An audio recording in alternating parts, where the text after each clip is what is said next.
systématiquement tous les candidats qui passaient dans la région, en face à face, pendant 7 minutes. Je vais poser plusieurs questions, dont celle-là.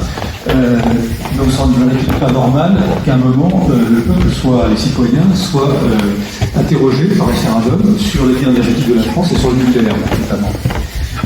Et ça avait complètement déconcerté. Toutes les autres questions, il y répondait mécaniquement, comme le font tous les politiques, mais là, rien. Et bien évidemment, ce que mes collègues parisiens avaient repris ensuite au national, ça n'était pas ce morceau-là, qui était pour prendre un avis significatif et important, c'était dans une autre question que j'avais posée, et qui m'avait demandé de poser d'ailleurs, sur la légalisation ou pas du cannabis. Pourquoi je dis ça? Je trouve que c'est effectivement scandaleux que sur un point aussi important concernant l'avenir de ce pays, jamais les citoyens n'aient été concernés, n'aient été interrogés. Et dans les prospecteurs rencontres de carrière qui se terminent très bientôt, moi j'ai essayé effectivement, malgré l'omerta qui est largement dénoncée ici, d'essayer de faire mon boulot à mon échelle à moi, qui est simplement une échelle régionale. Je constate qu'il y a eu une omerta, c'est vrai, au niveau national et au niveau d'EDF, ça c'est évident. Moi d'ailleurs je suis rentré en 80, donc à y faire croire, et j'étais très sensible déjà aux questions d'environnement, et j'étais pas au courant de cet accident de 69, ni même de 80, je l'ai appris quand lisant le nouvel observateur un peu plus tard. Par contre, ensuite, il y a eu, mes confrères et moi, nous avons fait des dizaines et des dizaines de sujets sur Saint-Laurent-des-Eaux.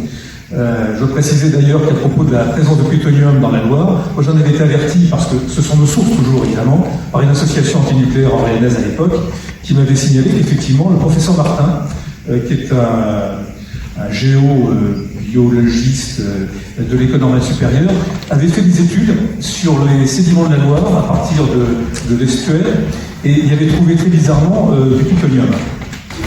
Et j'avais donc été voir ce professeur de l'École normale supérieure, et j'avais interrogé là-dessus, il m'avait dit effectivement, du coup on avait été très interrogatif là-dessus, on était remonté tout le long de la Loire, et paf, justement, cette trace de plutonium s'arrêtait au droit de Saint-Laurent-des-Eaux. Et ça, on avait fait paraître, j'ai fait paraître, j'ai réalisé plusieurs reportages là-dessus. Donc, à mon avis, dans tous les cas, le public en région était averti. Et à l'époque, les FR3 faisaient encore une large audience, on avait à peu près 50% d'audience. Donc les gens étaient au courant de ça, enfin ceux qui voulaient l'être étaient. Deuxième chose qui n'est pas abordée dans aucun des documents qui vont être vus par vous aujourd'hui et demain, c'est la présence des résidus, des déchets de ces accidents. Il faut savoir qu'il y a un sarcophage énorme à Saint-Laurent-des-Eaux, à côté des réacteurs 1 et 2, et qui contiennent, ce sarcophage contient les chemises de graphite gaz qui étaient très gravement irradiées à l'époque, et dont EDF ne savait absolument pas quoi faire. Et les ont proposé là, ce qui est parfaitement illégal. C'est complètement illégal. Il y a actuellement encore à Saint-Laurent-des-Eaux, parce qu'ils ne savent toujours pas quoi en faire, un dépôt de déchets radioactifs complètement illégal. À tel point que même le professeur Pédrin, bien connu de tous, avait à l'époque tensé sévèrement EDF et lui avait intimé l'ordre de sortir ses déchets nucléaires, donc de la proximité de ces réacteurs. Ce qu'ils n'ont jamais pu faire. Je ne les ai pas lâchés, j'ai été les voir plusieurs années de suite, et à chaque fois ils disaient oui, on va le faire. Et ils y sont toujours. Voilà, parce que pour moi EDF, ça me rappelle le titre de ce livre d'Anton Siliga qui a été publié dans les années 30, qui n'était pas dissident soviétique, et à propos du système soviétique, et le titre de ce livre c'était « Au pays du mensonge déconcertant ». Pour moi EDF, tout le long de la carrière, c'était ça, c'était à la rencontre d'un pays au mensonge déconcertant. Thierry Gadot, dont le livre a été écrit avec Hugues Demeud, Nucléaire danger immédiat, et ça se passera près de chez vous. Oui. Voilà. Alors deux choses, vous revenez très largement sur les accidents qui se sont produits à Saint-Laurent-des-Eaux, mais je dirais plus inquiétant encore, surtout, je dis qu'on est à la veille de bien autre chose. Est-ce que d'abord vous avez des choses à ajouter à ce qu'on a vu déjà sur le récit de l'accident de Saint-Laurent-des-Eaux? Alors, juste préciser un ou deux points, parce que, évidemment, dans un film comme celui de Jean-Baptiste, on n'a pas le temps d'aller jusqu'au fond des choses. En fait, sur les rejets liquides liés à l'accident de 80, sachant qu'en 69, on ne sait pas exactement ce qui s'est passé, mais il y a dû effectivement peut-être aussi avoir des rejets liquides. L'accident de 80, donc en 80, il n'y avait pas de loi sur rejet autorisé ou pas. En 81, la loi rentre en fonction et interdit tout rejet contenant donc ce qu'on appelle des émetteurs alpha, c'est-à-dire des radionucléides, des actinides comme l'américium, le plutonium, qui sont issus de l'irradiation de l'uranium. Et en fait, de 81 jusqu'à quasiment 90, avec la fermeture du réacteur définitif, EDF va négocier en permanence avec les autorités pour obtenir un seuil légal de rejet d'émetteurs alpha. Les autorités vont l'obliger à investir dans une ligne d'évaporateurs. Un évaporateur, c'est une grosse machine qui existe à La Hague et qui permet de séparer les éléments radioactifs pour pouvoir justement limiter les rejets dans la nature. En fait, de ligne, il y aura un seul évaporateur qui sera installé, il va très mal fonctionner. Et donc, en fait, en mettant un seuil légal, ça permet de faire disparaître les rejets. C'est pour ça que derrière, ils disent qu'ils ne rejettent pas, puisqu'ils ne dépassent pas le seuil. En fait, le seuil va être augmenté progressivement, parce qu'ils n'y arrivent pas. Et donc, cette histoire-là est racontée par des salariés de Saint-Laurent-des-Eaux, qui étaient présents sur le site et qui ont vu comment les choses se passaient à l'époque, comme le salarié qu'on voit, enfin l'ex-salarié qu'on voit dans le film de Jean-Baptiste Renaud. Donc il faut bien comprendre qu'en fait cette pollution a été constante dans les années 80. Et au-delà de ça, en fait, la pollution radioactive, qu'elle soit gazeuse ou liquide, d'une centrale nucléaire en dehors de celle de Saint-Laurent-des-Eaux, est aussi une réalité constante, puisque toutes les centrales nucléaires ont un droit des seuils légaux qu'elles ne doivent pas dépasser, mais elles font en sorte que leurs appareils de détection soient très mal calibrés pour ne rien détecter du tout. Donc voilà, cette industrie trouve toujours les moyens de tricher. On va en fait mélanger un peu les genres et puis avoir en même temps que ton point de vue, ton analyse. Et si tu veux bien, on va aussi avoir le témoignage de salariés, de Daniel Thuer, qui a la bonté d'être avec nous aujourd'hui, et puis de Jean-Baptiste Busson, qui a aussi des informations très intéressantes à nous donner. Daniel Thuer. Oui, je vous prie. Daniel Thuer, vous êtes arrivé en 1970. Je suis arrivé en 70. Bon, ça fonctionne. Moi, je suis arrivé en 1970 à la centrale Il faut mettre le micro en face de Saint-Laurent. Ouais. Et juste avant le redémarrage de la franchise. Vous faisiez quoi? Quel était votre boulot à l'époque? Moi, à l'époque, j'étais ce qu'on pourrait rapprocher de maintenant opérateur. C'est-à-dire, concrètement, c'était quoi votre boulot? C'est de surveiller les démarrages, les fonctionnements d'une centrale. Donc en 1970, l'événement s'était produit un an auparavant. Bien évidemment, tout n'était pas terminé. Moi, je suis arrivé à la fin, donc il fermait le caisson, ce qu'on appelle le bâtiment réacteur, nous, dans le terme, c'était le caisson. Et le redémarrage s'est produit, la première divergence s'est produite 15 jours après. Et dans une confiance totale des salariés à l'époque, personne n'était inquiet, alors qu'il y avait eu des liquidateurs qui allaient travailler à l'intérieur, on en parle des gens de distribution. Je ne sais pas si on peut mettre le terme liquidateur à l'équivalent de Tchernobyl. Non, d'accord. Alors, je ne sais pas, d'accord. Bon, les gens avaient nettoyé le... Ils étaient rentrés dans le réacteur, en tous les cas, oui. Dans le réacteur, sous la base du réacteur, mais je n'ai pas senti j'avais visiblement à l'époque, de 20 ans, et je n'ai pas senti d'inquiétude chez les gens. Est-ce que vous en parliez entre vous? Non, pas forcément. Moi, c'était l'accident, donc on vivait à l'acte. Donc c'était une position normale, je dirais, de la centrale quand moi je suis arrivé. Est-ce qu'il y a une différence entre ce que vous avez vécu là, est-ce que vous avez vécu ensuite en 1980, où là il y a eu rejet gazeux dans l'atmosphère, où il y a eu rejet dans la Loire? Je suppose qu'il y a exactement eu les mêmes rejets gazeux en 70 en 80. Ah oui? Ça, je ne savais pas. Thierry, vous savez? C'est qu'on n'a pas de traces, mais forcément, les rejets gazeux, c'était les mêmes ou même plus importants. Je ne sais pas, ça dépendait de l'épidémie. Ça, moi, je ne savais pas.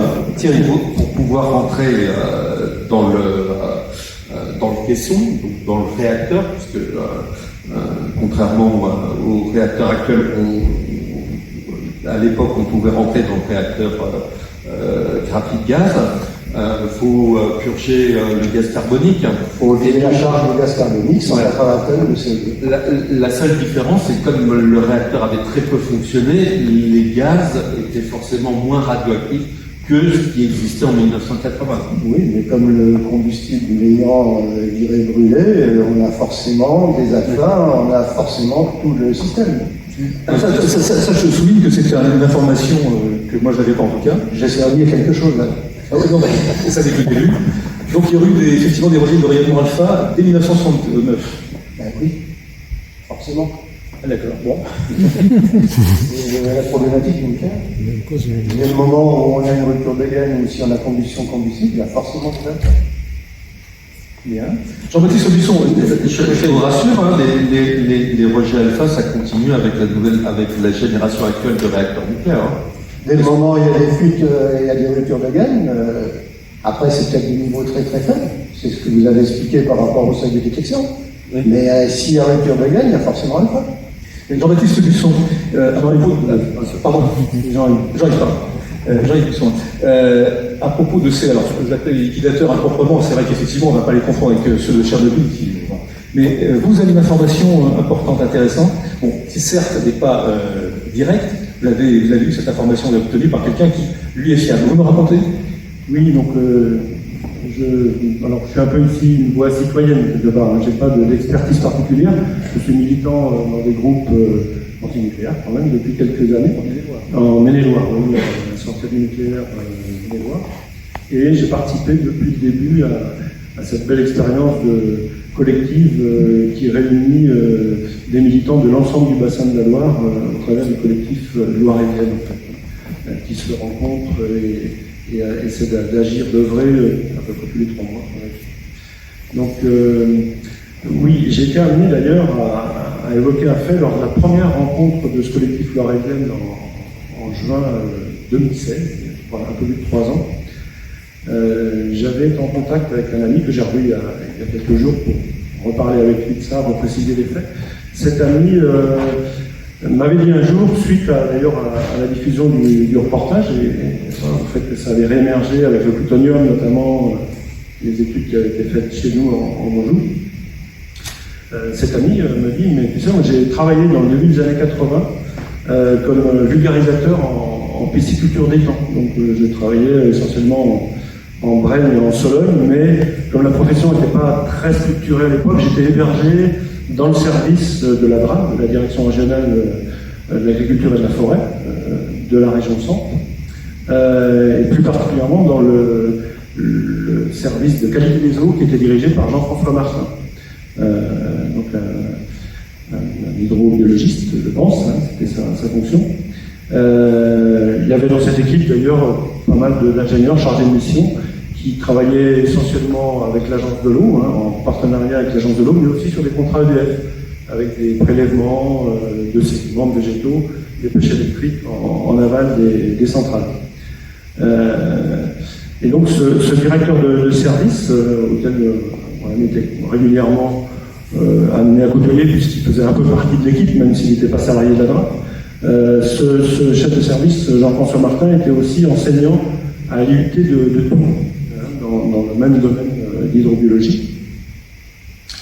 Et donc, à l'occasion d'échanges réguliers qu'ils avaient en équipe, hein, sur les différents dossiers, M. Martin avait été amené à leur dire, c'est étonnant, mais à l'IUT de Tours, ils ont recruté des étudiants pour participer au nettoyage d'un accident qui a eu lieu à Saint-Laurent-des-Eaux, et pour lesquels ils ont besoin de... Lequel 69, 80 Alors 80, bien sûr, puisque c'est dans le début des années 80 que ce témoignage est porté.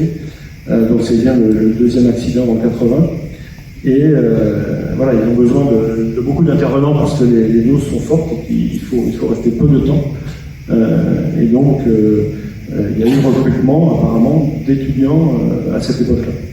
Donc, juste pour terminer, peut-être de contextualiser un petit peu, c'est vrai qu'à l'époque, ça n'a pas généré dans l'équipe des mois particuliers parce qu'on était encore, c'était avant Tchernobyl, mais on est encore dans une forme d'idéologie dont il a été question tout à l'heure. Il n'y a pas vraiment de danger autour de ça. Et donc, sur le moment, c'est quelque chose qui est passé un peu inaperçu.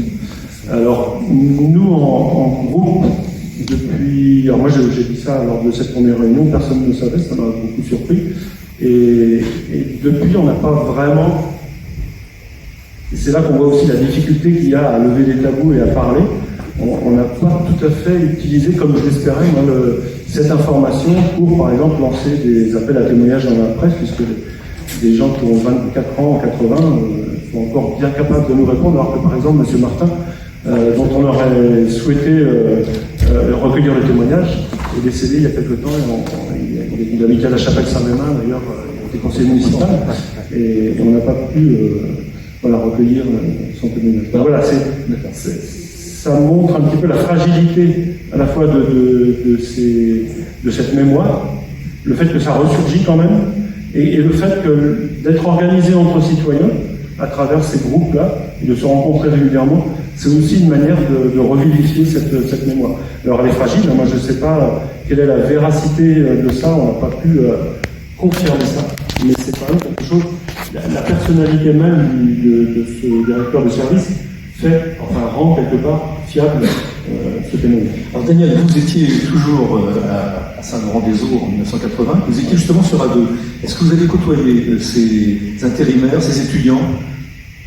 Non, parce qu'il n'y avait pas d'intérimaires qui intervenaient normalement dans les zones, je dirais, à risque.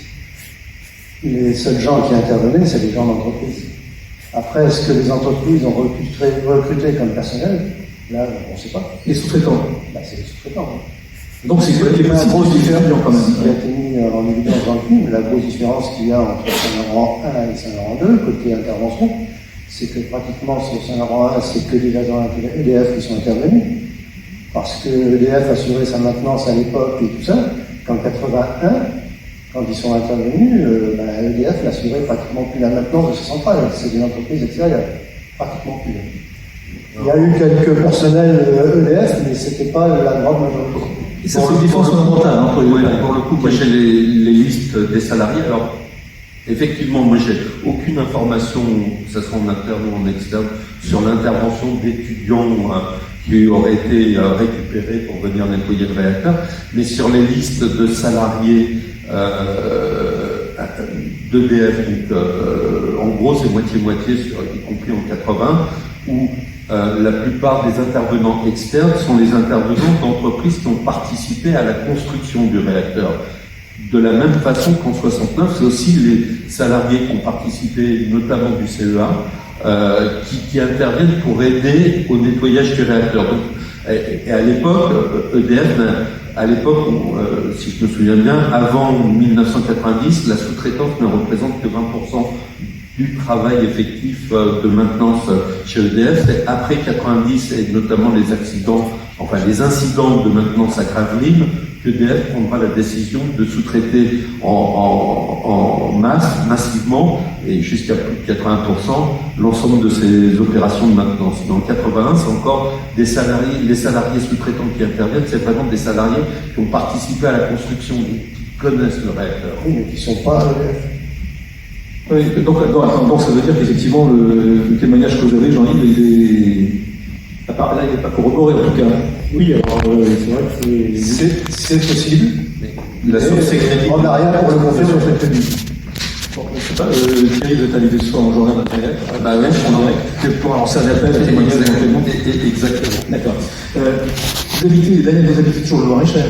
Oui, moi j'habite à côté de Saint-Laurent, à 10 km. Alors, ce qui est dit dans le documentaire qu'on a vu précédemment, là, et selon lequel les gens ne le connaîtraient pas, n'auraient jamais connu, n'auraient jamais eu connaissance de cet accident majeur en 69 et 80, ces deux accidents, est-ce que c'est ce que vous vivez également? Moi, je suis un peu étonné. Je pense que c'est ce que les gens ont vécu.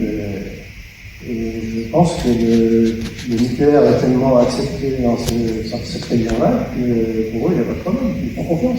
Ils sont très bien avec le nucléaire. Non, mais ils font confiance parce qu'ils savent qu'il y a eu alors, disons, dans leur esprit, un incident, ou même pas.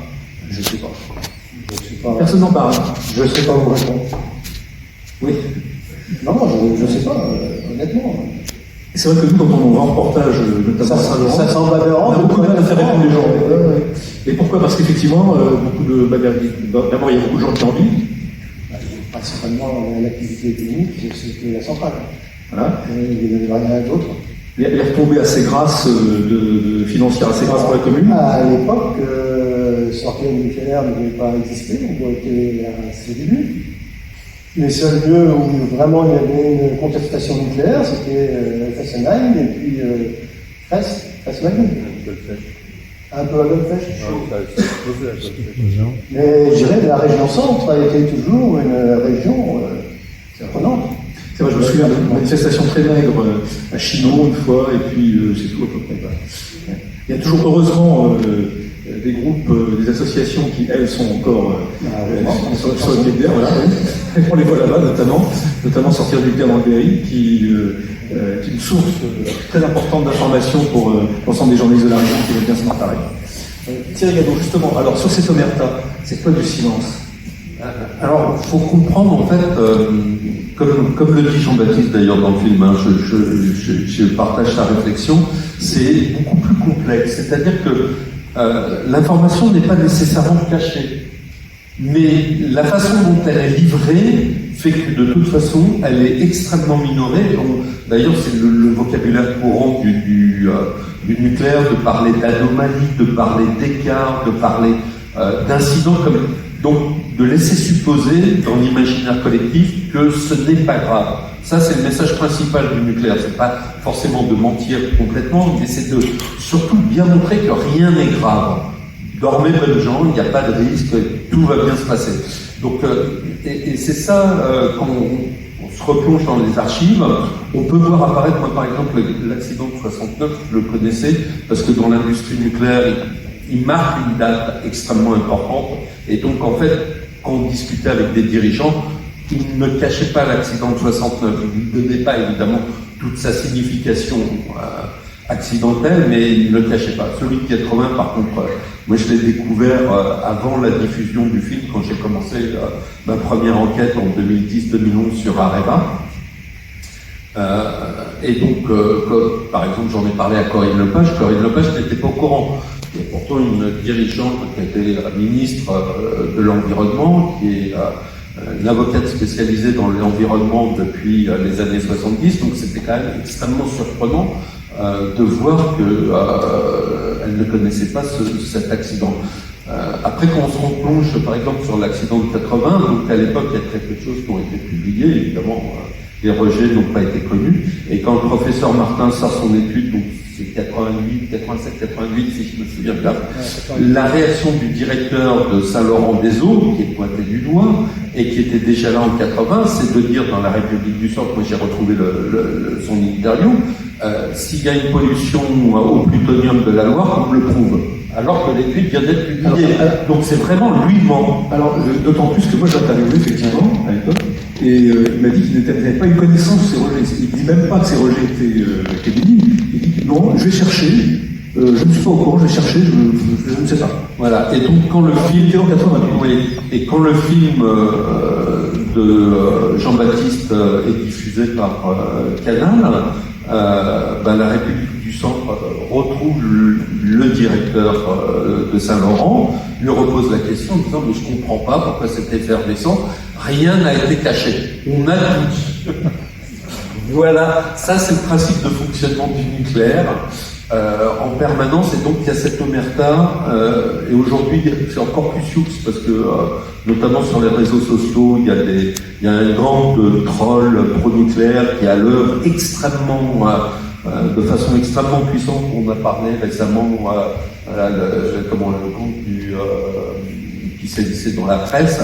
Dans le nucléaire, c'est à peu près la même chose. C'est que dès qu'un expert indépendant, dès qu'une association anti-nucléaire, dès qu'un journaliste sort une information, il tombe dessus pour fusiller le truc et pour démontrer qu'il ne comprend rien. Donc c'est extrêmement pénible. Est-ce que ce sont les mêmes trolls qui interviennent beaucoup contre l'éolien également? Généralement oui, parce que de toute façon les pro-nucléaires sont anti-énergie renouvelable contrairement à ce qu'ils racontent, mais sont globalement anti-renouvelables contre l'éolien, contre le solaire. Et donc oui, c'est à peu près les mêmes. On en reparlera plus tard d'ailleurs.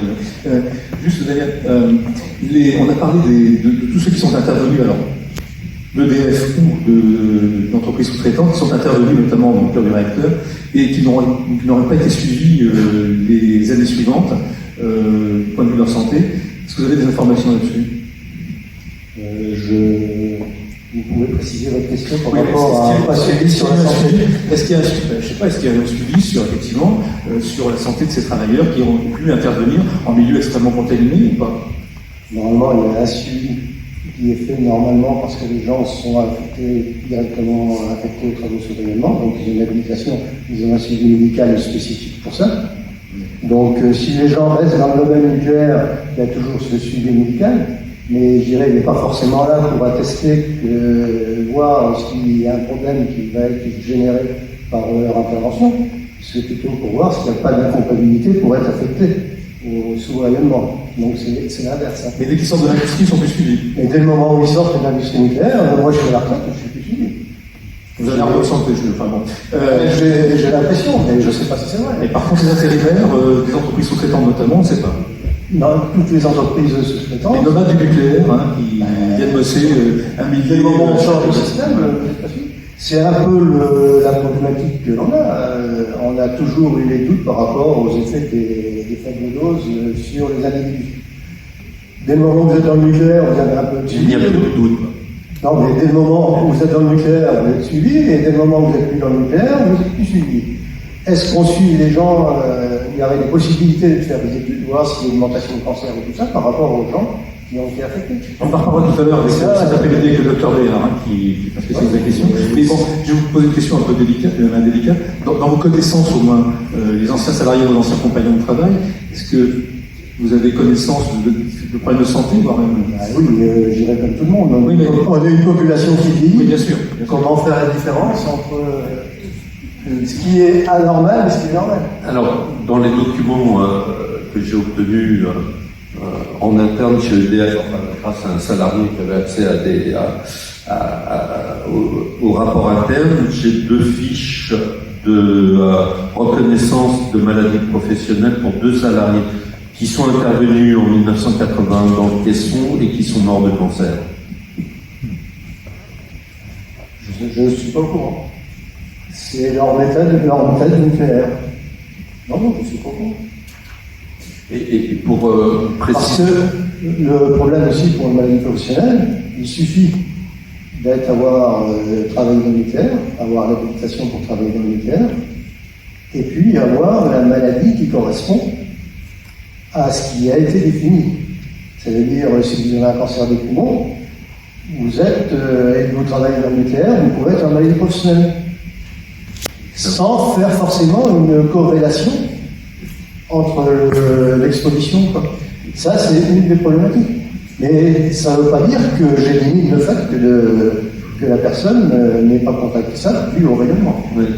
Pour le coup, pour avoir un peu travaillé sur ces questions, notamment avec le docteur Luez, vous avez dû connaître, qui travaillait à Chinon, qui était le médecin du travail de la centrale de Chinon. Oui. C'est extrêmement compliqué. Par principe, EDF refuse de reconnaître tout cancer de salariés d'EDF, je ne parle pas des externes, comme maladie professionnelle, et la sécurité sociale généralement s'aligne sur la décision d'EDF. Donc quand EDF, sans qu'il y ait eu de procès, décide de reconnaître 2 décès par cancer comme maladie professionnelle, je pense que ça envoie un signe extrêmement important. Évidemment, ça n'a pas été annoncé, publié, etc. Je sais qu'il y a un 3e cas alors pour le coup, c'est pas un salarié de Saint-Laurent, mais un autre salarié d'EDF qui s'est fait reconnaître par le tribunal des affaires sociales son cancer comme une maladie professionnelle. C'est les rares cas de maladie professionnelle reconnue officiellement que je connaisse. Et pour finir sur le suivi médical, en fait, ce qu'il faut comprendre, c'est que le suivi médical des salariés du nucléaire, que ce soit ceux d'EDF ou ceux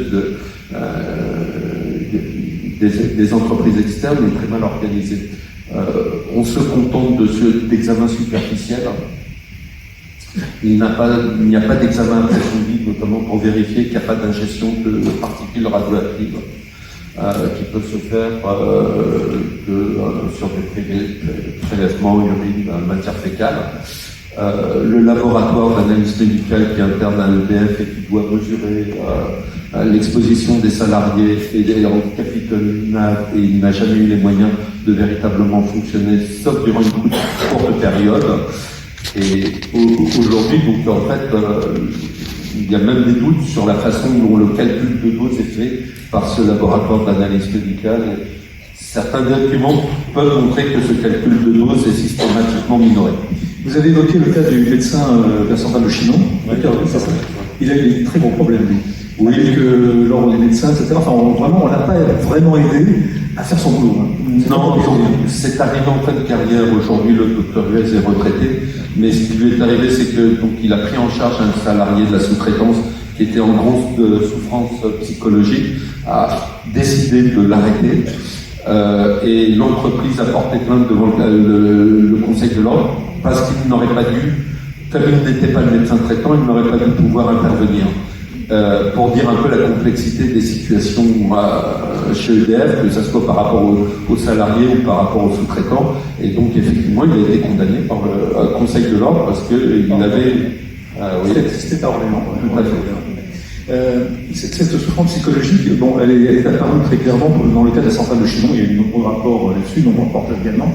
Est-ce que cette souffrance psychologique, c'est quelque chose que vous avez vécu lors de votre carrière? Vous l'avez terminé dans les années 2000, je crois. Votre carrière est terminée en 2005. 2005. Est-ce que c'est quelque chose que vous avez ressenti, vous-même peut-être, en tous les cas pour vos collègues?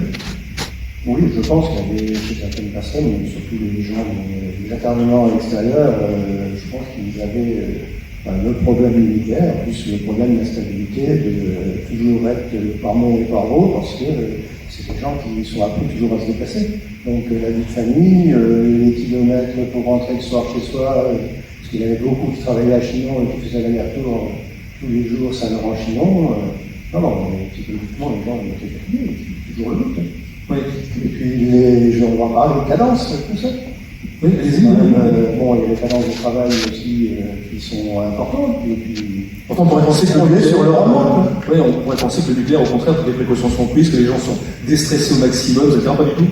On peut avoir des images différentes qui se donnent. Non, mais justement, non, mais la vérité vous intéresse. Non, mais c'est vrai qu'il y a des gens qui supportent très bien et puis il y a des gens qui supportent moins bien. On a toujours les mêmes panels que dans la population. Sauf que là, c'est une industrie très particulière, avec des incidences particulières. Pour illustrer les propos, en fait, il faut comprendre que le principal de la maintenance se fait durant ce qu'on appelle les arrêts tranches, c'est-à-dire on recharge le réacteur en carburant nucléaire. Donc c'est un arrêt de tranche, ça doit durer quelques semaines. Mais le problème, c'est qu'en fait, comme on ne peut pas rentrer dans le bâtiment réacteur quand il est en fonctionnement, 2/3 des travaux à faire durant un arrêt de tranche sont découverts au moment où on rentre dans le bâtiment réacteur. Et donc en fait, ça multiplie par 2 ou 3 la durée d'arrêt, sachant que pour EDF, chaque jour d'arrêt d'un réacteur, c'est 1 million d'euros de permis. Donc on comprend les pressions maximales qui sont mises sur les salariés de la sous-traitance pour effectuer le plus de travaux dans le temps le plus court possible, sachant qu'ils ont rarement les moyens, ils sont très mal payés, ils sont mal formés.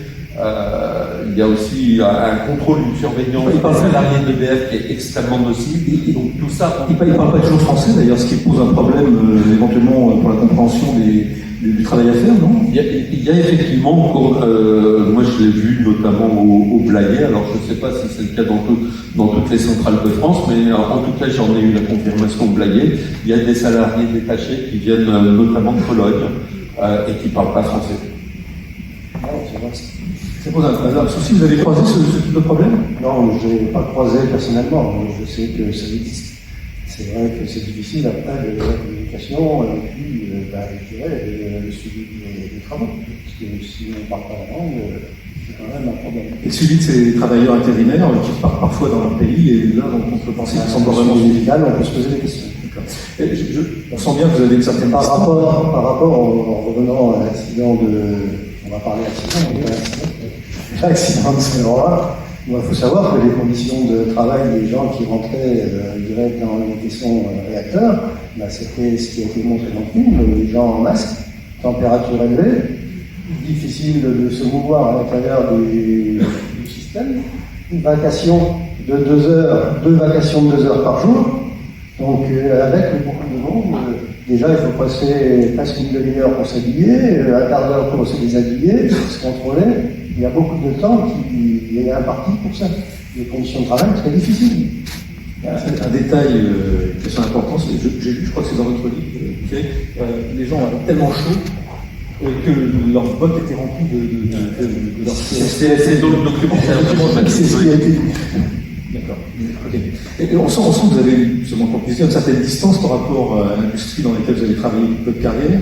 Vous avez parlé de doute d'ailleurs dans une des phrases que vous venez de prononcer. Oui, mais je pense qu'il faut toujours être. Il ne faut pas avaler tout ce que l'on nous dit. Il faut être quand même un peu critique dans un système. Donc, tout n'est pas forcément beau. Il y a aussi le revers de la médaille. Je crois qu'il faut. L'effet de la dose, des dosimétries et tout ça, on ne sait pas ce que ça va faire à long terme. On a toujours des doutes. On a eu des gens qui sont arrivés dans les caissons. Il y avait un problème de bêta-dur. Alors, c'est des bêta-très énergétiques qui correspondent pour la GOSPO. On n'a jamais réussi à mettre vraiment en évidence la problématique.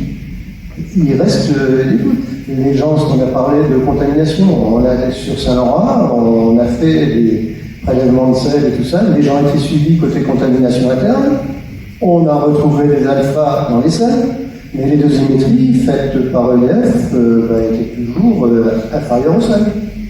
On peut toujours émettre le doute. Je crois qu'il faut être critique.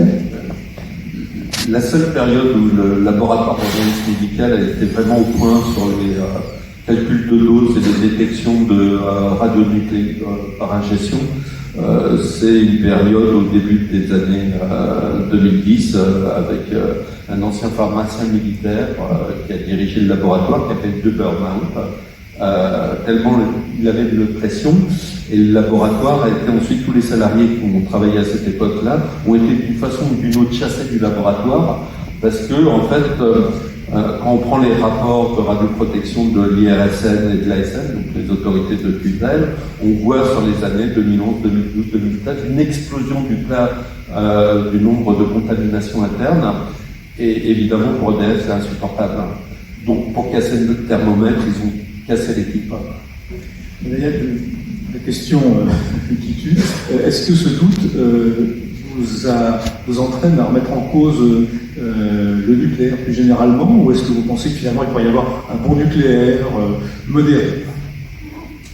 Est-ce que vous pensez que je vais vous répondre? Je ne sais pas, justement. Moi, je suis persuadé que le nucléaire est dans l'impasse. Donc, il faut arrêter le nucléaire. Je suis d'accord avec vous. Sans quand même un accident de type Tchernobyl ou Fukushima, on ne sait pas faire. On ne sait pas protéger les gens. Même si on a mis plein de parades et tout ça, je voudrais bien voir. Dès le moment où il faut évacuer 20 000 personnes, on est bien embêté. On a vu ça à Rouen. L'information qu'on a eue, pour le nucléaire, pour moi c'est pareil, on n'aura pas l'information. Et puis s'il faut évacuer dans un rayon de 20 km, pourquoi pas 30, pourquoi pas 50? Il faut évacuer Blois, il faut évacuer Orléans. Tours n'est pas loin. Donc il y a un certain nombre de populations qu'il va falloir évacuer. Et ça, moi je suis persuadé qu'on ne sait pas faire. Une anecdote d'ailleurs à ce propos, en 86, le préfet de région avait été visité la centrale d'Empire en Burly. C'était juste après Tchernobyl. Il est arrivé à ce moment-là, j'avais dit s'il faut évacuer ce Tchernobyl, c'était au minimum 100 km. C'est bien plus par ailleurs, hein, les retombées les plus fortes. S'il faut évacuer Orléans, comment vous faites? Regardez, il avait dit, il passe à la caméra, mais il dit on ne sait pas faire. Bon. Aussitôt, la caméra coupée, son directeur de cabinet s'était précipité sur moi, il me dit ne passez pas ça, ne passez pas ça. Et bien sûr, on l'avait passé. Et quelques temps après, mais je crois 8 ou 15 jours après, ce préfet avait disparu des circulations. Bon. Mais là, je reviens aussi par rapport à Tchernobyl. Tout le monde s'évoquait un peu le virus à Tchernobyl. Mais évacuer les gens comme ils l'ont fait et tout ça, moi je leur tire mon chapeau parce que nous, à Saint-Laurent, à la même époque, on n'était pas du tout organisé comme ça, il n'y avait rien prévu. Parce que c'était impensable. On peut ajouter qu'à Tchernobyl, ils les ont évacués, ils ont fini par prendre, alors avec quelques jours de délai, les mesures qu'il fallait prendre et à protéger les populations, alors que nous, en France, on a été incapable de protéger nos populations, notamment sur toute la partie est de la France qui a été le plus exposée aux retombées radioactives de Tchernobyl, et que 15 ans, 20 ans après, il y a eu une explosion de cancer dans ces régions. Mais pour aller plus loin, aujourd'hui... La barrière de la frontière. Oui, Ouais, évidemment. La barrière à mer, hein. Grâce au journal de France d'Antenne Bleue à l'époque. Mais pour aller plus loin, en fait, les plans de radioprotection aujourd'hui en cas d'accident de protéger les populations. Parce que la France en est incapable, hein, c'est ce qu'on rappelle dans le bouquin. On vit, il y a 2/3 de la population qui vit dans un environnement proche d'une centrale nucléaire, à moins de 100 km, qui est à peu près un rayon où il y aura le plus gros des...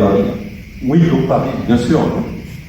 Ou le rayon dans lequel il y aura le plus gros des retombées radioactives. Donc en fait, les plans qui sont préparés, c'est pour mettre dans la tête des gens qu'une dose inférieure à 20 millisieverts par an, qui est la dose légale maximale pour les salariés du nucléaire, c'est pas grave. Or, c'est faux.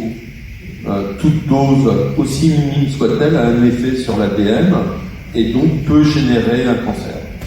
Donc, mais on va apprendre à vivre sur un milieu contaminé. La dose publique, normalement, c'est des millisieverts. C'est différent. Oui, mais c'est ce qui se passe aujourd'hui au Japon et dans la région de Fukushima. C'est le fait de Fukushima, comme les normes elles sont trop basses, ben on remonte les normes. Peut-être qu'arrivé à ce moment de nos échanges, peut-être que dans la salle, il y a peut-être des questions. Après, on va revenir sur autre chose, parce que Thierry Gallo, là, on parle du passé, qui perdure, mais finalement, il y a plus inquiétant encore, c'est l'avenir que vous nous décrivez.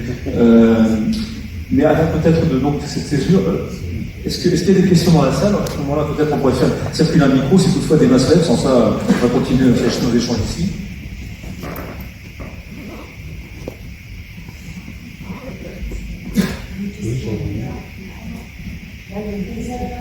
Pardon, oui. Le micro arrive. C'est pas bien vu qui veut parler? Ah bah oui, mais oui, on a plein de questions. Sur Saint-Laurent-des-Eaux, sur les 2 accidents. On va élargira le débat ensuite, si vous voulez. Oui, je voulais savoir, avoir une précision technique de la part de M. Pierre, parce qu'il a travaillé à la centrale de Saint-Laurent-des-Eaux. C'était pour savoir, vous avez parlé de relâchement de gaz radioactifs qui était obligatoire en 69 et en 80. Je voulais savoir de quelle manière ces gaz, concrètement, ils sortaient dans l'atmosphère. Est-ce qu'il y a eu une surpression qui a pu soulever un couvercle, ou bien est-ce que tout simplement il y a des tuyaux qui sont prévus pour ces sorties de gaz? Bon, par rapport au rejet du gaz carbonique, en mode de fonctionnement normal, on a aussi, quand on arrêtait la tranche, même sans incident, on avait ces rejets de gaz carbonique, puisqu'on ne peut pas les stocker, on les relâchait à l'extérieur, avec une activité moindre, mais toujours avec quand même une activité rejetée. Sur incident, il n'y a pas eu de rejet intempestif, les rejets sont faits de façon concertée, et c'est des rejets qui ont été complètement maîtrisés. C'est pour ça qu'on dit, quand on parle de rejet, il y a eu des rejets à Saint-Laurent, ben, les gens sur le premier abord, on peut dire, ben non, il n'y a eu que des rejets normaux, c'est le système normal. Il n'y a pas eu d'explosion, il n'y a pas eu de relargage intempestif. Tous les rejets qui ont été faits ont été des rejets maîtrisés et contrôlés, mais avec une activité plus importante que quand il y a des éoliennes ou quand il y a des productions, comme on l'a vu sur les accidents. C'était des rejets habituels enrichis. Question suivante. Plus actifs. Plus actifs. Toujours plus actifs. Question suivante. J'ai vu des mains qui se levaient ailleurs. Madame, peut-être? C'est plus large que... Pardon? C'est une question, c'est plus large que sur Saint-Louis. Ouais, allez-y quand même, attendez. Ça lancera peut-être la deuxième partie de notre échange. Est-il accepté aujourd'hui que les doses plus faibles de contamination, de radioactivité, ont forcément un effet physiologique. Est-ce que c'est accepté? Alors, c'est pas... Il y a eu Je précise que cet après-midi, le Dr Béard reviendra aussi sur cette question. Thierry a déjà une première réponse. C'est pas accepté par tout le monde, notamment les producteurs, mais moi j'ai interviewé le professeur Bourguignon, qui est médecin spécialisé en médecine nucléaire, qui a été membre du collège de l'autorité de sûreté nucléaire, donc on ne peut pas considérer comme quelqu'un d'opposé au système. Et au cours de la conversation, je lui posais cette question des faibles doses en dessous de 20 millisieverts par an, et il m'a dit que les dernières recherches médicales qui avaient été faites sur le sujet, donc là on était en 2014-2015, prouvaient qu'il y avait un effet délétère sur l'ADN, donc ça cassait des brins d'ADN. Après, c'est chaque individu, sa capacité à reconstituer l'ADN, qui lui permet soit une guérison normale de la cellule, soit que la cellule se guérisse mal et donc puisse entraîner ensuite des cancers. Donc c'est pas une assurance 100% d'attraper un cancer. Mais par contre, l'effet, lui, est aujourd'hui prouvé par la recherche médicale. Ah, mais il y a d'autres questions, peut-être. Là-haut, oui.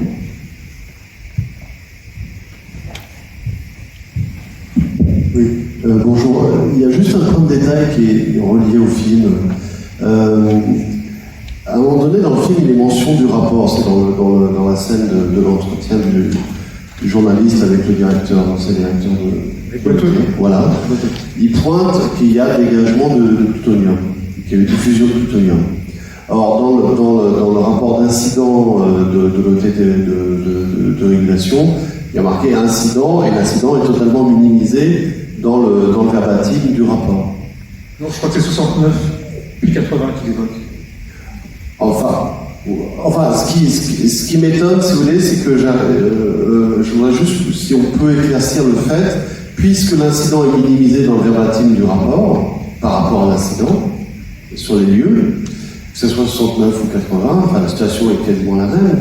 Qui minimise? Est-ce que c'est l'autorité, est-ce que c'est la centrale, enfin EDF qui minimise, ou est-ce que c'est la régulation qui minimise? Le rapport qui annonce les rejets d'émetteurs alpha, c'est le rapport interne de la centrale de Saint-Laurent-des-Eaux. Donc c'est EDF, c'est un rapport interne qui est remis aux autorités mais qui n'est pas fait pour à l'époque être rendu public. Ça a changé depuis. Et le rapport donc, de l'autorité de contrôle qui était dirigé par le professeur Pellerin, qui est lui un rapport public, évidemment passe sous silence la réalité de l'accident de Saint-Laurent de 1980. Donc c'est vraiment l'information publique qui est elle minimisée. Mais l'information du système en interne est elle consistante. Et ça veut dire, est-ce que vous pensez que c'est ce qui m'intéresse, c'est de savoir où l'information est bloquée, à quel niveau? C'est le professeur Pellerin. Oui.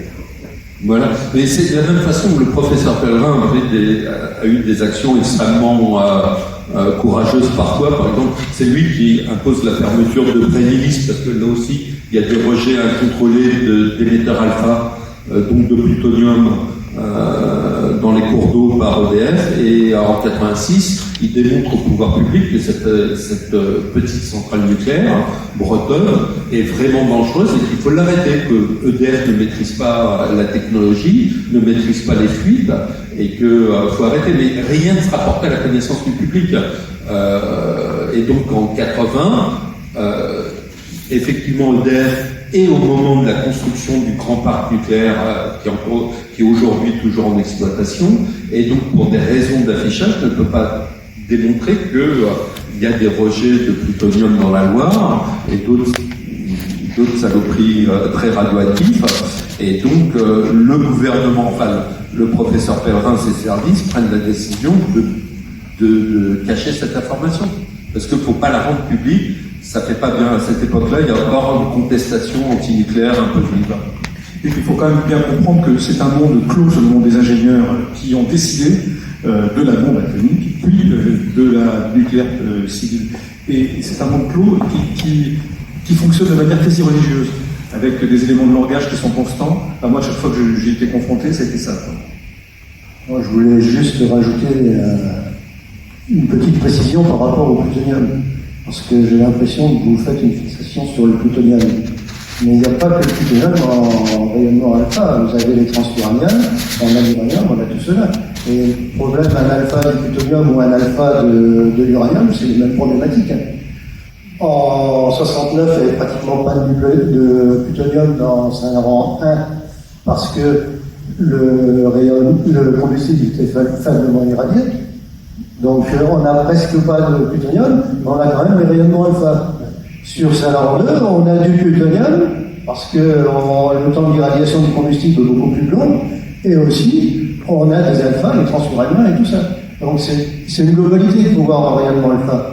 Et il y a une autre précision que je voulais apporter, c'est par rapport à la problématique nucléaire et de Saint-Laurent. Il faut se rappeler dans la mémoire collective quand même que les centrales nucléaires ont été faites pour fabriquer du plutonium, pour nos bombes derrière. Et donc c'est une question aussi de défense. Donc on ne peut pas non plus critiquer le système. Thierry Gagon, dans son livre, on parle très bien effectivement de cette... Ah oui, parce que c'est l'élément principal. Bien sûr, bien sûr. Les centrales graphite-gaz, c'était une des plus productives en plutonium. Donc le gouvernement et le pouvoir avant ont décidé de faire les centrales, et comme on perdait de la chaleur, pourquoi pas faire les centrales électriques? Mais autrement, les premiers réacteurs n'avaient pas forcément de production d'électricité derrière. C'est uniquement un problème militaire. En Suisse, c'est le premier réacteur graphite-gaz pour irradier l'uranium et fabriquer du plutonium pour les militaires. C'est quand même ça la vocation première. Tout est là, effectivement, et tout en découle. Il y avait une autre question dans la salle? Oui, là, l'esprit nucléaire est en train de faire sa propagande, notamment en essayant de teaser un petit peu la peur des gens avec les capsules d'iode, en disant on va distribuer les capsules d'iode, vous serez tranquille en cas d'accident. Les capsules d'iode protègent seulement de l'iode radioactif. Mais il y a pléthore d'autres composés, d'autres radionucléides. Est-ce que quelqu'un connaîtrait le nombre de radionucléides qui peuvent être dispersés, disséminés lors d'un accident nucléaire? Non, mais je dirais, on prend n'importe quel accident nucléaire, il suffit de se référer à la documentation, on a tous les produits. Alors pourquoi on fait une différence par rapport à l'iode? C'est parce que l'iode radioactif va se fixer sur la thyroïde et donc créer tous les problèmes de thyroïde. Oui, si on veut éviter ça, on sature la thyroïde avant de rejeter de l'iode, et puis les gens ont moins de doses. C'est saturé et on n'absorbe pas. Mais dans certaines conditions, c'est un problème, c'est surtout pour les enfants. Il faut l'absorber avant d'être contaminé. C'est ce que j'ai dit avant. Ça va 2 heures avant.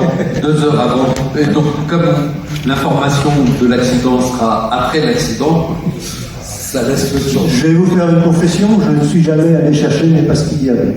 C'est pour ça que c'est bien sûr. Il y a d'ailleurs aussi des contre-indications à l'absorption de l'iode. Et j'ai lu même sur les pastilles d'iode que c'était pour avoir l'effet optimal, c'était 4 heures avant. L'effet optimal, c'est pour avoir l'effet optimal des pastilles d'iode, c'est 4 heures avant la gestion. 4 heures avant. Et donc, je sais qu'il y a plusieurs dizaines de radionucléides, mais j'aurais aimé connaître le chiffre. Cet après-midi, nous y reviendrons. Avec le docteur Béard, si vous voulez. Oui, moi je voudrais aussi. Oui, tiens, je vois pas. Ah, mais là, je voulais dire que j'habite à Larrey, c'est le village qui est juste en face de Saint-Laurent-des-Eaux.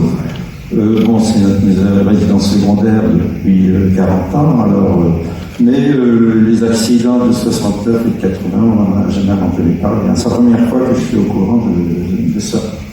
Et quand on distribue les pastilles d'iode, on ne fait jamais référence à ces événements. Donc ça, je peux dire que dans le village, on n'en parle pas du tout. Moi, j'étais pas au courant. Moi, je m'excuse, mais en tous les cas, nous, on a fait notre boulot au niveau de la télévision régionale. On n'a jamais été censuré d'ailleurs là-dessus. Depuis les années 80, depuis le milieu des années 80, on a fait des dizaines de reportages sur Saint-Laurent-des-Eaux en général. On est revenu dessus, c'était en 87 lorsqu'il y a eu l'embarque, ou c'était plus tard, l'embarque de Loire. 87, on a fait, c'était parfaitement transparent. Là, il a fait y avoir un accident redoutable, puisqu'il y a des je pense qu'on pouvait aller au niveau 7 ou 8. C'est tout. Vous voyez, peut-être qu'on arrivera ensuite, je ne sais pas. Voilà, oui, quand il y a eu la glace sur la Loire, on n'a pas eu de refroidissement côté condenseur, côté. L'eau était transformée par la glace. Il faut dire que la Loire, c'était acidéré, quoi. Il y a rien qui s'est écroulé, là, celui sur Loire, tant je m'en souvienne. Et donc là, effectivement, il n'y avait plus d'eau pour refroidir les réacteurs, tout simplement. Et je me demande même s'il n'y avait pas une perte d'alimentation d'électricité de par le réseau. Il y avait une perte d'alimentation. Alors, vous imaginez source de secours. Juste voilà. Donc voilà. Non, c'était une situation dingue. Et le blond que j'ai eu au téléphone ce jour-là, cet après-midi-là, qui était une conversation naturelle assez plombante d'habitude. Là, j'ai simplement eu au téléphone, mais le gars il bredouillait, quoi. Il a eu très très chaud. Et c'est effectivement le génie militaire qui est venu et qui a fait péter la glace et qui n'a pas réussi. Et qui n'a pas réussi. Qui n'a pas réussi. Le génie n'a pas réussi à casser la glace. Et finalement ça a fondu naturellement. Parce que dans la version officielle, c'est le génie. Moi, j'ai encore vu récemment des rapports, c'est le génie militaire qui a permis de. Oui, on a fait appel au génie. Mais le génie, pratiquement, a été inefficace. Et ben voilà une information que nous n'avions pas. Voilà, ça sert effectivement, ce colloque sert à ça, à avoir des informations nouvelles. Et même, il y avait eu des tuyauteries qui ont été tirées de Saint-Laurent B pour alimenter Saint-Laurent A en eau débinée, tout ça, parce qu'on n'avait plus le faire. Donc, les réacteurs se sont arrêtés, il n'y a pas eu de souci quand même à ce problème-là, mais ça aurait pu. Les réacteurs sur Saint-Laurent 1, moi j'ai de mémoire, ils ont fonctionné, les turbosulfams, donc ils servaient à maintenir la circulation dans le réacteur pour refroidir. Normalement, c'était des turbines à vapeur, comme les turbines principales, je dirais, des turbines électriques, des alternateurs. Et ces turbines-là étaient prévues par calcul de fonctionner à pression atmosphérique. Donc la vapeur, au lieu d'être condensée, rejetée directement, elles n'avaient jamais été testées. Et bien là, on a fait un test grandeur nature, ça tenait. On a eu de la chance. Succession de tests, réussis, triomphalement. On voit comment on pourrait caractériser l'industrie nucléaire. Bon. Et moi, à cette époque-là, j'ai vu un chef de service passer entre les deux tranches, en courant, en disant c'est une catastrophe. Donc même les responsables vraiment étaient approuvés. Ah oui, le blond, je dis, bredouillé. C'était pas son habitude. Une nouvelle question Moi, c'était pas une question, c'était pour répondre au monsieur par rapport au rejet de radionucléides en cas d'accident. Donc on se posait la même question il n'y a pas longtemps. Donc on a la source IRSN qui donne 14 principaux, il parle pas du reste. L'ASN qui fait faire des recherches sur 75 radioéléments. Alors là, je ne sais pas si c'est qu'en cas d'accident ou habituel, je ne sais pas. Et sinon, il y a une étude après Fukushima qui cite 1014 éléments, radioéléments. Je pense et qui donne des quantités, etc. Donc c'est une recherche post-Fukushima. Alors par contre, je ne peux pas vous dire par qui est faite l'étude, exactement par quel organisme. Voilà pourquoi les catastrophes nucléaires sont bonnes, elles permettent de faire avancer la science. En complément peut-être des aspects d'émission de radionucléides lors d'accidents, on pourrait dire que quelque part l'accident a lieu tous les jours par le rejet massif de tritium dans l'eau lié à l'exploitation normale des centrales. On avait pu mettre à jour lors de l'événement du printemps cette émission à l'occasion d'un prélèvement qui dépassait largement la dose. C'est Carnaval de Chinon, hein. Oui, c'est ça, à Saumur.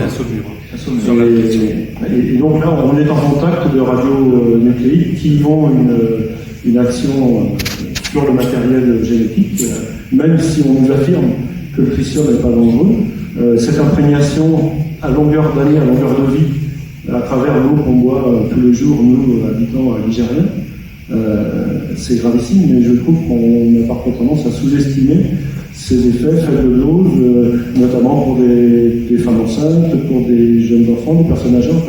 Alors, sur ces prélèvements de tritium dont vous avez relevé un seuil très important, le SCPRI vient de prendre un communiqué, dont j'ai eu connaissance hier ou avant-hier, l'IRSN, pardon, l'IRSN, je date un peu, l'IRSN, et eux ils disent non, mais en fait, vous êtes tenté dans votre analyse, dans vos prélèvements, parce que vous avez prélevé à des endroits où il y a une dose, j'ai bien compris, maximale. Alors, ce qu'il faudrait faire, c'est mélanger ces doses, pondérer ces doses maximales avec des endroits où il y a une dose minimale, et puis faire une moyenne. Ça me rappelle la moyenne dont vous parliez tout à l'heure. Alors non, pour le coup, l'IRSN ne dit pas exactement ça. Elle dit d'abord ils n'ont pas trouvé une source officielle de cachée de pollution.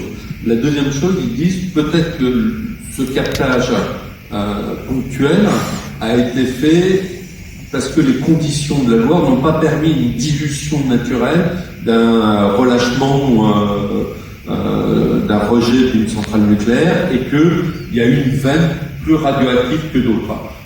Donc ils continuent à dire qu'ils vont continuer les travaux, ils vont essayer de reproduire le même type de captage que celui fait par l'ACRO, puisqu'il s'agit de l'étude de l'ACRO, et qu'ils cherchent véritablement à comprendre. Donc là, pour le coup, aujourd'hui, l'IRSN et l'ASN ont quand même beaucoup évolué et sont beaucoup moins dans le complexe nucléaire qu'auparavant. Je serais moins affirmatif que ça sur ce plan-là, parce que la teneur, le titre de l'article, notamment diffusé par l'AFP, remet en question le travail des associatifs. Et pour avoir lu le rapport de l'IRSN, je peux vous assurer que c'est pas le cas. J'ai lu le rapport et ils disent clairement qu'ils ne savent pas d'où ça vient, ils n'ont pas trouvé de source, ils se posent des questions. Est-ce que c'est parce que donc c'est les conditions de mélange du rejet avec les eaux de la Loire qui a fait, en plus c'était une période de basse zone, est-ce que qui a fait une veine particulière? Et ils continuent et ils annoncent un programme de prélèvement comparable à celui de l'ACRO pour comprendre comment ça puisse produire. Juste pour préciser, il ne s'agit pas des prélèvements de l'ACRO, mais des prélèvements d'une association dont je fais partie, puisque je réalise une grande partie de ces prélèvements à Saumur en tant que membre du groupe. On est 3 collègues du groupe Santé du nucléaire 49. Donc c'est bien un réseau loirévien qui a demandé à l'ACRO son appui en tant que citoyen. Et là, je tiens à replacer la place du citoyen qu'on a tendance à oublier dans toutes ces démarches. C'est bien des citoyens qui demandent à l'ACRO de les appuyer dans une surveillance des eaux de la Loire en lien avec la mobilité. Et cette évocation qu'on avait faite, nous, en juin, avant même que le rapport de l'ACRO soit publié, Guillaume Rougy m'avait donné les résultats officieux, et j'étais en pli juste à ce moment-là. Donc j'ai posé la question au directeur en pli Chino, en commission locale d'information. J'ai posé la question à la brochette de directeurs et autres de l'IRSN, de la SN et de la centrale. Et on a évoqué, nous, comme hypothèse, nous-mêmes, le fait d'avoir prélevé par fortuitement, ce jour-là, en janvier, dans un panache d'une bâchée de tritium qui aurait été lâchée. Et ça reste une hypothèse qui avait été déniée en juin par eux, mais qui semble revenir à la surface, si on peut dire. Il n'y a pas d'erreur de prélèvement de notre part. Non, c'est ça. C'est pas ce que dit l'IRSN. Le titre le laisse penser. Alors, j'ai pas vu la dépêche AFP. Moi, j'ai pas lu. Moi, j'ai lu le rapport de l'IRSN hier. Il est très clair. Moi, je vous conseille de prendre contact avec l'IRSN, de faire savoir qui vous êtes, de leur raconter, de leur expliquer comment vous avez fait les prélèvements, voire même de les accompagner sur le terrain lors de la campagne qu'ils souhaitent faire cet hiver. Et puis, parce qu'ils se posent, quand on lit le rapport, ils se posent vraiment des questions. Je pense que cette situation-là les inquiète. Dans la salle. Si je peux intervenir. L'IRSN demande justement à l'ACRO de travailler, d'avoir une réunion entre eux pour se concerter. L'IRSN, je pense qu'elle va chipoter là, parce que parce qu'on fait les prélèvements trop près en aval de la centrale. Donc l'IRSN, lui, fait à 20 km, moi si j'ai bien compris, 20 km, ce qui permet une dilution de... Voilà. Donc les principes de travail ne sont pas les mêmes. Et l'IRSN, je pense qu'elle va chipoter là-dessus et démontrer que de toute façon, bah, voilà, tout va bien dans le meilleur. Lisez le rapport, encore une fois, lisez le Non, mais là, rapport. c'est hors. Il y a le rapport. Oui, mais donc, ils ne vont pas chipoter non, mais parce que dans un courrier, si, moi, j'ai lu le courrier, donc qui demande à l'ACRO de venir travailler. Non, mais c'est normal qu'ils posent aussi la question, est-ce qu'il y a un biais de méthode? Ça ne veut pas dire qu'ils vont vous accuser d'avoir fait un biais de méthode. Parce que dans le rapport, la conclusion, elle est déjà prédéfinie. Mais non. Dans le rapport qu'ils ont publié, donc moi que j'ai lu hier, et clairement ils disent ce résultat n'est pas normal. Nous, à ce niveau, là où a été fait le prélèvement, ce que nos modèles mathématiques donnent, c'est 60 becquerels par litre, c'est ça, et au lieu des 300, plus de 300 qui ont été relevés. Et donc, ils disent bien, c'est pas normal par rapport au modèle mathématique que nous avons et qui confirme les autres prélèvements. Sur ce point-là, ils voient bien qu'il y a un problème et ils ne connaissent pas la source de ce problème. Donc, pensez pas, encore une fois, l'IRSN a beaucoup évolué. C'est certainement aujourd'hui l'un des membres du complexe nucléaire les plus ouverts à la discussion. Moi, je vous encourage à aller les rencontrer, à discuter avec eux. Et encore une fois, quand on lit leur rapport, lisez-le. Moi, j'y vois plutôt de l'inquiétude. Il y a une autre question dans la salle, oui. C'était juste pour répondre à la question du nombre de radionucléides. Alors, le 1114, c'était pas ça, c'était 114. 114. J'ai publié le nom de ces radionucléides dans le blog de Fukushima il y a quelque temps, parce que je m'étais posé la même question, et j'ai retrouvé cette liste par hasard sur Internet, sur un document, un rapport de je ne sais plus quel, enfin c'est mentionné dans mon site, mais je n'ai pas la mémoire exacte de ça. Il faut. Vous pourriez préciser votre site, ça m'intéresse. C'est le blog de Fukushima, donc j'interviens régulièrement. Donc je m'appelle Pierre Fleutet, je fais le blog de Fukushima depuis 2011. Et voilà, c'était juste pour préciser qu'on pouvait retrouver cette liste en ligne. Voilà. Merci infiniment. Une question dans le fond. Bonjour. Moi, je vais tout à fait dans le sens de cette prise en main, ou cet essai de prise en main par les citoyens, de ce contrôle des doses, parce qu'on a effectivement, comme dirait la Parisienne libérée, le tort de rentrer dans tous ces chiffres, dans toutes ces statistiques, alors que c'est pas une histoire de risque, c'est une histoire de danger. Nous sommes tous en danger. Donc c'est ça qu'il faut prendre en main et dire il faut arrêter tout de suite cette histoire de centrale atomique et de bombe atomique, etc. Voilà. Une nouvelle question dans la salle, en bas, si vous voulez bien.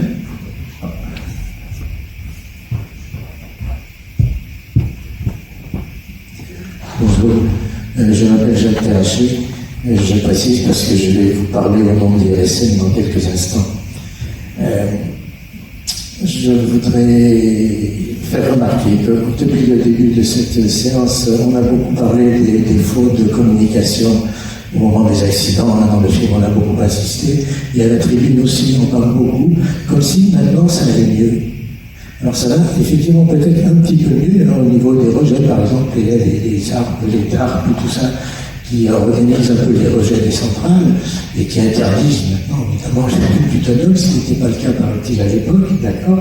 Alors moi, je voudrais évoquer une note d'information de l'IRSN qui date de mai 2015. C'est tout récent, ça, mai 2015. Cette note nous explique l'accident de Saint-Laurent, c'est pas mal fait. Oui. Cette note est pas mal faite, elle explique bien les accidents de Saint-Laurent, et elle nous dit à la fin que, finalement, en ce moment, les pollutions qu'on peut observer autour de Saint-Laurent sont les mêmes qu'on peut observer autour des autres CNP. Autrement dit, rien d'anormal dans la région. Et elle précise, alors là, j'étais obligé de mettre des guillemets, de lire un petit peu, pour ne pas me tromper, la présence de ce plutonium. Il s'agit du plutonium qui avait été relâché au moment des accidents. La présence de ce plutonium est attribuable aux retombées des essais nucléaires aériens. Entre parenthèses, rapport isotopique PU-238 sur PU-239. Il paraît que ça, c'est caractéristique des bombes atomiques et qu'on ne retrouve pas ça Par exemple, à Saint-Laurent, moi je veux bien, mais je ne suis pas tout à fait convaincu. Les traces des rejets de 1980 ne sont donc plus perceptibles dans la Loire dès 1994. Et il continue, par ailleurs, pour ce qui concerne les rejets atmosphériques, les traces de plutonium mesurées dans les sols, dans le cadre de la surveillance à proximité des sites nucléaires et dérives, sont issues des retombées des essais nucléaires, sans influence discernable des rejets des centrales nucléaires. Alors, l'autre jour, j'ai eu la chance de parler de monsieur qu'il faut se tourner vers l'IRSN, c'est ce que j'ai fait. Moi, je fais partie d'un groupe qui s'appelle RAVE, organisé par l'IRSN, et on est convoqué environ tous les 2 mois. La société civile est accueillie dans les locaux de Fontenay-aux-Roses pour discuter des problèmes d'actualité. J'y étais la semaine dernière, et justement, j'ai posé ce problème à l'IRSN. Je leur ai demandé qu'ils révisent ce paragraphe dans leur note de service, que la présence de plutonium dans la Loire expliquée par les bombes atomiques, ça ne passait pas du tout dans nos rangs, et ça serait bien de revoir ça un peu mieux. Voilà. Merci infiniment pour cette intervention. Je précise que quand j'avais interviewé le professeur Martin, donc qui avait fait ses études sur les sédiments de Loire, depuis Saint-Nazaire jusqu'à Saint-Laurent-des-Eaux, il m'avait été très précis. J'ai regardé le reportage, j'ai sorti de l'INA, des archives de l'INA. Il est très précis, il dit en aucun cas la signature, je ne connais pas le terme exact, la signature des radioéléments que nous avons retrouvés, enfin du plutonium, ne peut être imputée effectivement aux retombées des bombes atomiques. Et il m'explique pourquoi très précisément. Donc merci en tous les cas de votre intervention. Et ça date de 2015, c'est tout récent. 2015, oui, il continue. Oui, voilà. Le problème continue, quoi. Le problème continue, oui, de toute façon. C'est le pays du mensonge déconcertant. Il y a eux, il avait fait des SEA pour moi. Je veux dire que vraiment.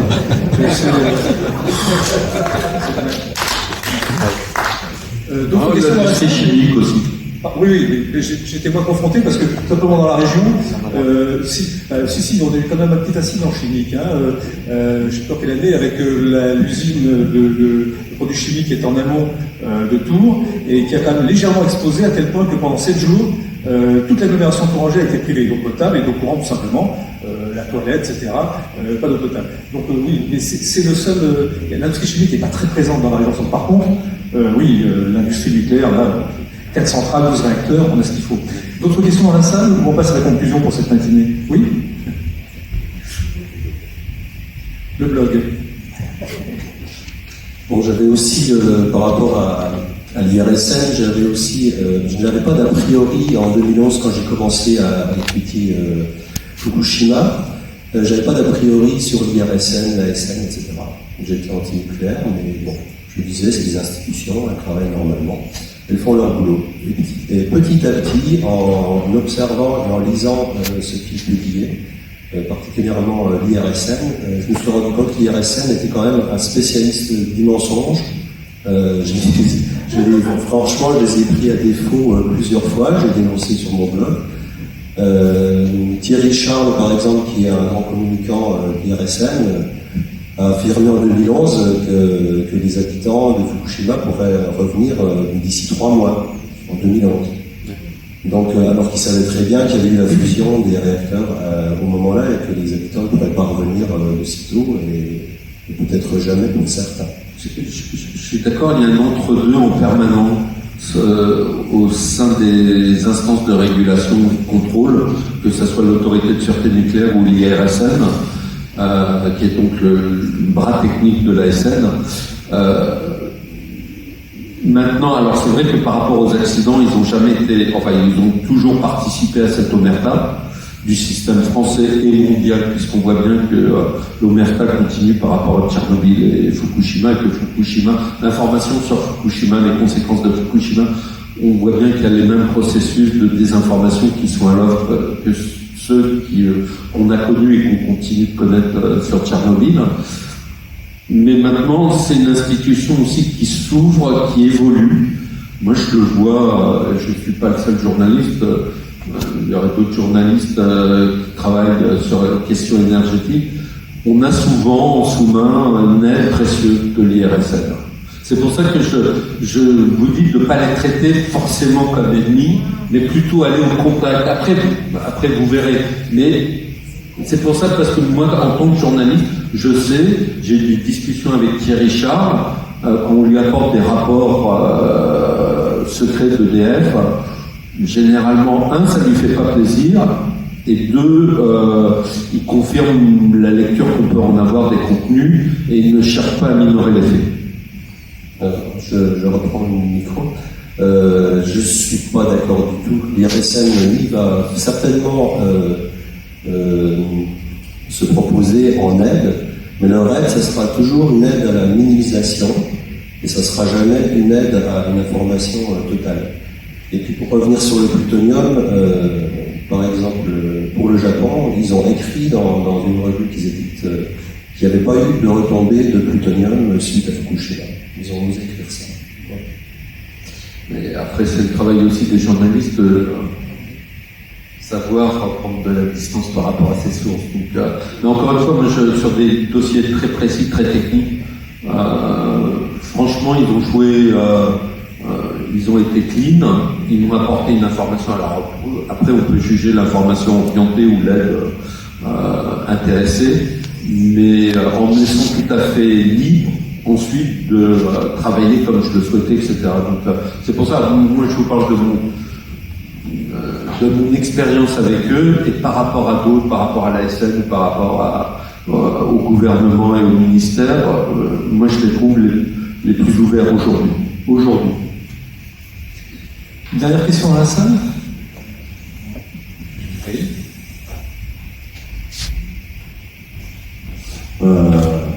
Bonjour. J'aurais voulu savoir si dans la salle quelqu'un est au courant sur le rachat par EDF d'une grande quantité d'hectares autour des centrales nucléaires de France et de Navarre. Et savoir s'il y a des informations concernant l'utilité d'un tel rachat. Est-ce que c'est pour construire nos fameux EPR, qui ne sont certainement pas dangereux, paraît-il, ou éventuellement pour servir de stockage des déchets radioactifs, puisqu'il est clair qu'on ne sait pas quoi en faire de ces choses-là. Alors, oui, là, donc, on passe à l'avenir, enfin, au futur très proche. Alors, il y a des gens ici qui sont très concernés, ce sont les gens de sortir du nucléaire en Berry, parce que c'est surtout eux qui ont sorti la formation sur le projet de piscine, pas olympique, mais nucléaire, autour de Belleville, sur Loire. Et puis, on sait par ailleurs qu'il y a un projet qui est soumis au gouvernement de construction, non plus d'un EPR, parce que bon, pourquoi ne dépenser que 13 milliards, finalement, quand on peut en dépenser 6 fois plus, en l'occurrence. Voilà où on en est. Et pour la région, effectivement, peut-être, voulez-vous prendre la parole à nouveau, sortir du nucléaire? Je vais juste apporter peut-être une précision, parce que, en fait, oui, on en avait discuté. Donc, il y a eu des achats, il y a eu des réserves foncières qui ont été faites à peu près partout autour de toutes les centrales nucléaires. Maintenant, ce qui s'est passé cet été a modifié complètement la donne, et a priori, moi, d'après les informations que j'ai, qui sont un peu corroborées par d'autres confrères, si nouveau EPR il devait y avoir un jour ou l'autre, ce qui reste à voir, a priori, il n'y en aura pas en bord de fleuve, uniquement en bord de mer.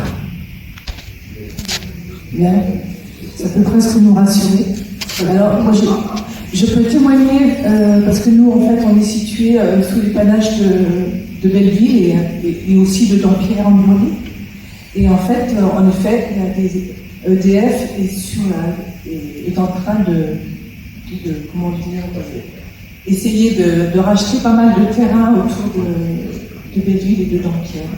Le problème qu'on a, nous, dans cette région, c'est que les parcelles autour de Belleville, il y a énormément d'agriculteurs, voilà, et propriétaires. Et c'est très, ils ne veulent pas du tout se mobiliser, et EDF les aide parfaitement à ne pas se mobiliser, parce que EDF dit, mais oui, on achète des terres, c'est vrai, mais on ne sait pas pourquoi. En gros, voilà. Peut-être pour des EPR, peut-être pour une piscine, peut-être le démantèlement, le stockage de déchets. Voilà. EDF reste très flou, c'est l'art dans lequel ils excellent le plus. Et c'est au niveau, je crois, de la centrale de Chinon, parce qu'il y a des gens de Chinon ici. Moi, j'habite pas très loin de la centrale de Chinon. Oui, donc à Chinon, vous avez réussi à bloquer un petit peu les achats de terre. Moi, je m'occupe pas de... C'est à Saint-Laurent-Association, mais c'est à Saint-Laurent-des-Eaux. À Saint-Laurent-des-Eaux, effectivement, Saint-Laurent-des-Eaux, EDF a renoncé. Voilà, parce que pourquoi les agriculteurs autour se sont organisés, ont été très efficaces. Ça dépend toujours de la mobilisation des populations sur place. Et c'est vrai que le centre Val-de-Loire a été très longtemps un d'entre nous par rapport au nucléaire. Sur Saint-Laurent, en tous les cas, c'est moins le cas. La preuve, c'est que EDF là, a fait chou blanc sur l'achat de terre autour de la centrale. Et sur Saint-Laurent, en effet, c'était des grandes parcelles qui appartenaient à des jeunes agriculteurs qui voulaient absolument rester sur l'exploitation, alors que oui, on a 73 propriétaires autour des Belleville, c'est pour ça que c'est très compliqué. On essaye de rentrer en contact, mais et puis personne ne nous aide. C'est certainement pas la SAFER, certainement pas le Haut Comité à la Transparence, etc. Je ne sais pas si vous voulez savoir. Il y a deux questions encore, madame. Oui. Simplement pour dire qu'autour de Chinon. Attendez. Il y aura d'Avoine et Chinon, il y a quand même un début de mobilisation, et c'est pas la FNSEA, effectivement, c'est la Confédération paysanne. Oui, comme à Saint-Laurent-des-Eaux de l'Ouest. Enfin, je crois. Mais c'est pas gagné, quoi. Ouais. Moi, rapidement, une information m'est passée sous les yeux que suite à la fermeture de 2 centrales qui sont prévues, ils veulent rouvrir 2 EPR en Normandie. Mais non, mais ça, c'est le projet, effectivement, qui est soumis qui a été demandé à EDF par le gouvernement et qui a été dévoilé par le monde cette semaine. Voilà, et le monde parle effectivement de 6 EPR sur 3 sites différents, donc 2 EPR à chaque fois. Voilà. Ce que je vous propose, c'est qu'on clôt maintenant le moment des questions sur Saint-Laurent. Peut-être on va le clôturer ce moment-là par une conclusion, Thierry, sur la conclusion de la guerre qu'il y a eu interne à EDF à propos des 2 filières que EDF avait mis en route dans les années d'abord 60 avec les graphiques gaz, et puis ensuite avec les PWR, et la filière eau pressurisée. Donc en fait, parce que c'est important ce forum, extrêmement important ce forum des 50 ans de l'accident de 69 pour 2 raisons. Parce que d'une part, pour tenter de lever ce voile, ce silence, cette omerta sur les véritables risques de cette industrie. Et puis la deuxième raison qui nous amène à la séance de cet après-midi, c'est que 69 aussi va mettre fin à une guerre interne au sein du complexe nucléaire français entre les ingénieurs du CEA et les ingénieurs d'EDF sur la technologie de production d'électricité. La filière trafic gaz, donc une technologie militaire mise au point par le CEA, qui était peuplée d'ingénieurs ex-mines. EDF était une entreprise civile dirigée par des ex-ponts et chaussées. Alors vous me direz, ils sont tous polytechniciens, mais il y en a un certains sont supérieurs à d'autres. En l'occurrence, X-Mine est mieux que X-Pont et chaussées. Donc, ils se sont fait la guerre pour savoir qui allait contrôler la technologie de production d'électricité des années 50 jusqu'en 69. Et avec l'accident de Saint-Laurent-des-Eaux, le EDF, Boiteux notamment, qui est l'un des principaux dirigeants, obtiennent du gouvernement l'abandon de cette filière trafic gaz, donc sortir de la maîtrise d'œuvre du CEA, et EDF devient le seul architecte industriel des futurs réacteurs nucléaires français, qui seront donc des réacteurs à eau pressurisée sous licence américaine qui appartient au groupe Westinghouse. Et en fait, va se restructurer tout le complexe nucléaire français donc en 70, EDF étant le chef de file et le CEA n'ayant plus qu'une activité à la fois sur le cycle de l'uranium, c'est-à-dire les mines et la transformation de l'uranium en combustible nucléaire, et puis d'autre part son retraitement, qui est imposé à EDF, dont on ne voulait pas à l'époque parce que ça coûtait extrêmement cher, mais il fallait faire vivre l'usine de La Hague. Et donc, c'est cette structure industrielle qui est mise en place en 70. cette structure qui va amener le gouvernement Messmer, poursuivi par les gouvernements Chirac, Barre, Mauroy, le suivant c'est Fabius, oui exact, ensuite Chirac de nouveau, etc., jusqu'à aujourd'hui, pour construire un parc de 58 réacteurs nucléaires, tous sur le même modèle que réacteur à eau pressurisée, avec différentes puissances, avec 3 puissances.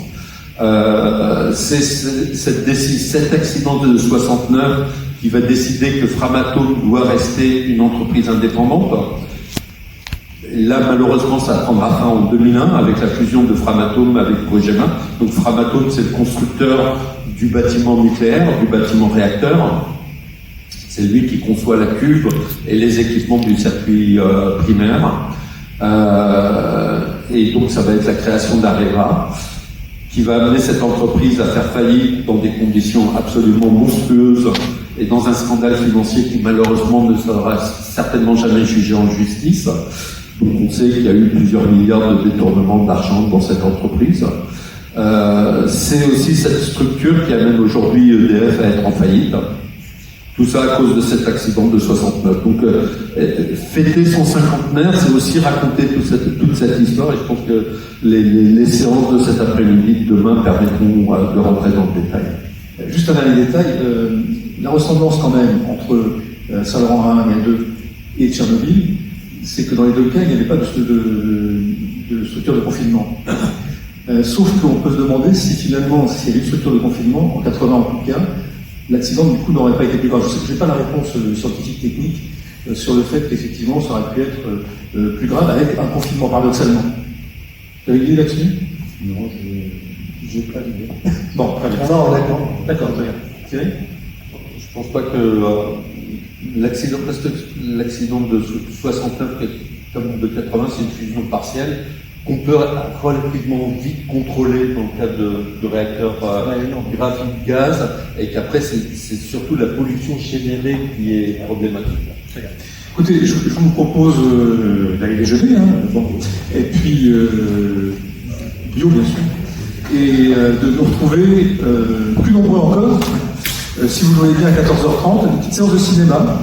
On va prendre le deuxième extrait du documentaire que vous avez pu visionner ce matin. Et puis le débat va continuer, notamment toujours avec Thierry, avec Daniel, si vous voulez bien rester, et puis également le Dr Béard, qui répondra plus précisément sans doute à vos questions sur les effets sur la santé des radionucléides.